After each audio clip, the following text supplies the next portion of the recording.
my name's Nefra, and I am a fashion designer. I always loved clothes. I always loved dressing up.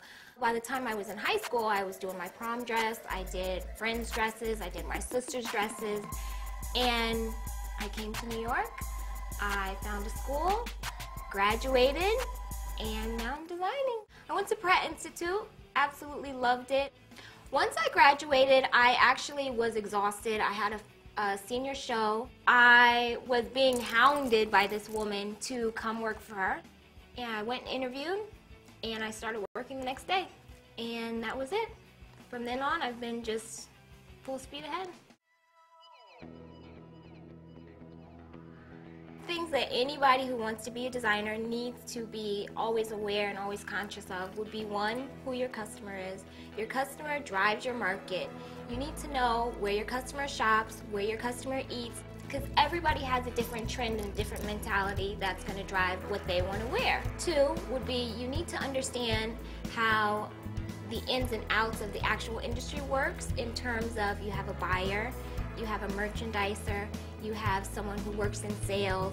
You kind of need to negotiate and do like an intricate dance to keep all of those people happy. In the end, you have to take what your buyer, your merchandiser, and your salesperson is telling you, create a line, create a collection that matches with your customer, and send that out to your factory. Make sure that your factory understands to execute different things correctly.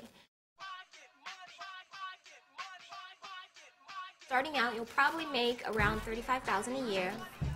That's if you go to school, if you graduate. Also going to depend on what you bring to the table. Are you creative? Are you innovative? Depending, after your first job, you'll probably graduate to a job making about $50,000, $50,000 to $60,000. You can stay at that position for a long time. From there on, you can definitely make $70,000. And if you own your own small company, you may struggle for a while. It's not easy to start out. Generally, after your first 5 years is when you can find out if you're gonna last or not. The capabilities are endless.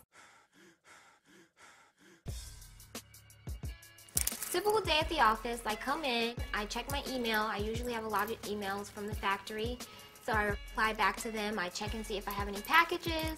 Do I have any samples? A sample is something that comes from the factory after I told them make a shirt, they send me a shirt. The shirt they send me is called a sample. I usually look to see if there's anything that the buyers have sent me or that the sales have asked me to do.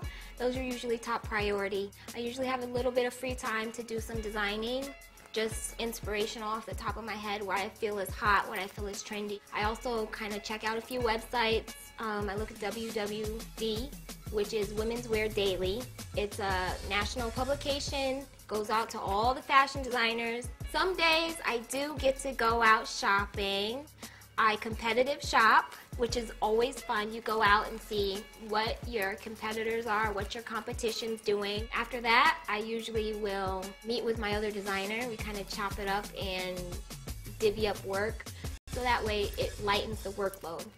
Then usually by the end of the day, I start to send out artwork. I email that out to the factory, and then I usually pack up and go home. Okay, 5 steps to being in fashion. 1, go to a school that you're comfortable with. Your education is really important. 2, you need to really find who you are as a designer. You need to know who you are, because at the end of the day, when you design, there's always going to be a little piece of you in every garment, no matter what. 3, internships. Internships are one of the best ways to get yourself a job. It's basically a long interview process. 4, while you're doing an internship, you need to create a strong portfolio. So everything that you do, document. And 5, know the history of fashion, know the ins, know the outs. My name is Nefra. I'm a fashion designer, and you are watching the Virtual Classroom.